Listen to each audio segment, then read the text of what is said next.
Hello friends, স্বপ্নার রান্নাবান্নার নতুন আরেকটি রেসিপিতে সবাইকে স্বাগতম। আজকে আমি কোরিয়ান স্টাইলের গাজর দিয়ে মজাদার একটি রেসিপি তৈরি করে দেখাবো। চলুন দেখে নেওয়া যাক কোরিয়ান স্টাইলের গাজরের এই মজাদার রেসিপিটি। গাজরের রেসিপিটি তৈরি করার জন্য এখানে আমি 250 গ্রাম গাজর খোসা ছাড়িয়ে পাতলা করে কেটে নিয়েছি। এবার এই গাজরগুলোকে আমি গরম জলের উপর রেখে ভাপিয়ে নিব। গাজরগুলো আমার ভাপিয়ে নেওয়া হয়ে গিয়েছে। এবার ব্লেন্ডারে নিয়ে এগুলোকে আমি পেস্ট বানিয়ে নিচ্ছি। গাজরগুলো পেস্ট করার সময় এখানে আমি কোনো রকম জল ব্যবহার করিনি। গাজরগুলোকে আমি একদম মিহি করে পেস্ট করে নিয়েছি। এবার এগুলোকে আমি একটা বাটিতে নিয়ে নিচ্ছি। এবার এর সাথে সামান্য পরিমাণ লবণ ও 3 টেবিল চামচ কর্নফ্লাওয়ার দিয়ে এটাকে আমি ভালো করে মেখে নিচ্ছি। প্রথমে আমি গাজরটাকে 3 টেবিল চামচ কর্নফ্লাওয়ার দিয়ে মেখে নিব। যদি লাগে তারপর আরও কিছু কর্নফ্লাওয়ার যোগ করব। 3 টেবিল চামচ কর্নফ্লাওয়ার দিয়ে মেখে নেওয়ার পর মিশ্রণটা একটু পাতলা আছে। এখন এর মধ্যে আরও 1.5 টেবিল চামচ কর্নফ্লাওয়ার যোগ করে ভালো করে মেখে নিচ্ছি।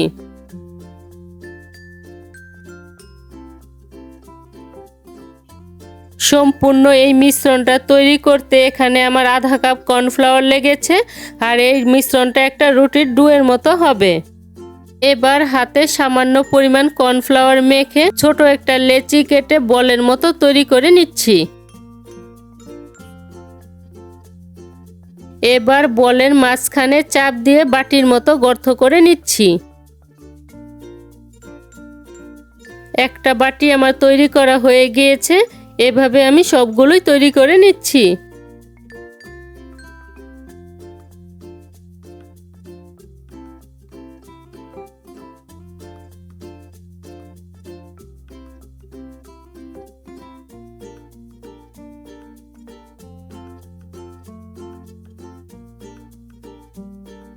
সবগুলোই আমার তৈরি করে নেওয়া হয়ে গিয়েছে।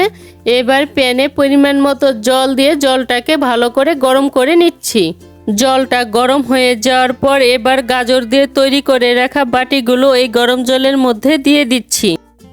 পাস্তা বা নুডলস আমরা যেভাবে সিদ্ধ করে নেই, গাজরের বাটিগুলোকে আমি ঠিক সেভাবেই সিদ্ধ করে নিচ্ছি। প্রায় 2 মিনিটের মতো সিদ্ধ করে নেওয়ার পর এবার এগুলোকে আমি একটু নেড়ে দিচ্ছি, নয়তো একটার সাথে একটা লেগে যাবে।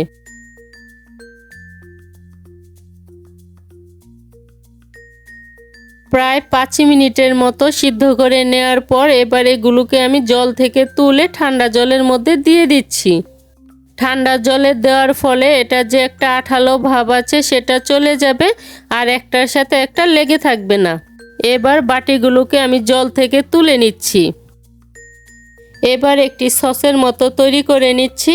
তার জন্য বাটিতে দিয়ে দিচ্ছি 1 চা চামচ রসুনের গুঁড়ো, আধা চা চামচ আদার গুঁড়ো, 1 চা চামচ চিলি সস,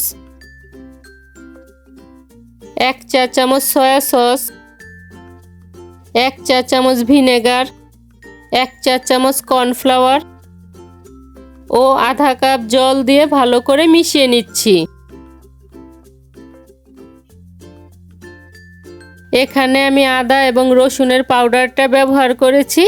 যদি হাতের কাছে আদা রসুনের পাউডার না থাকে তাহলে এখানে বাটা মশলাটাও ব্যবহার করতে পারেন। সসটা আমার তৈরি করে নেওয়া হয়ে গিয়েছে। এবার প্যানে 1 চা চামচ অলিভ অয়েল দিয়ে অলিভ অয়েলটাকে ভালো করে গরম করে নিচ্ছি।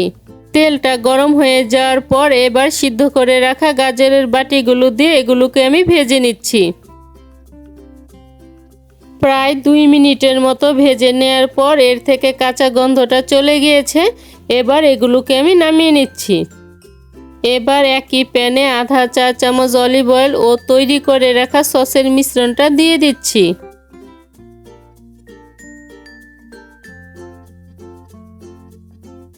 সসের মিশ্রণটা দিয়ে প্রায় 1 মিনিটের মতো জাল করে নেওয়ার পর এবার এর মধ্যে আধা চা চামচ গোলমরিচের গুঁড়ো, সামান্য পরিমাণ লবণ দিয়ে ভালো করে মিশিয়ে নিচ্ছি।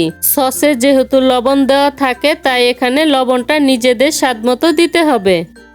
সব কিছু ভালো করে মিশিয়ে নেওয়ার পর এবার ভেজে রাখা গাজরের বাটিগুলো এই মশলাটার সাথে ভালো করে মিশিয়ে নিচ্ছি। সব কিছু মশলাটার সাথে ভালো করে মিশিয়ে নেওয়া হয়ে গিয়েছে। এবার এর সাথে কিছু স্প্রিং অনিয়ন ছড়িয়ে এটাকে আমি নামিয়ে নিচ্ছি।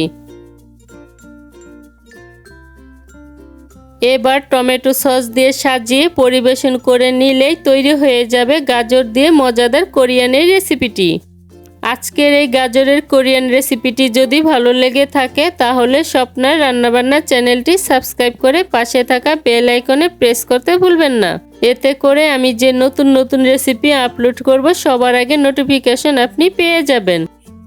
আজকের মতো এখানেই বিদায় নিচ্ছি। দেখা হচ্ছে পরবর্তী নতুন কোনো রেসিপিতে।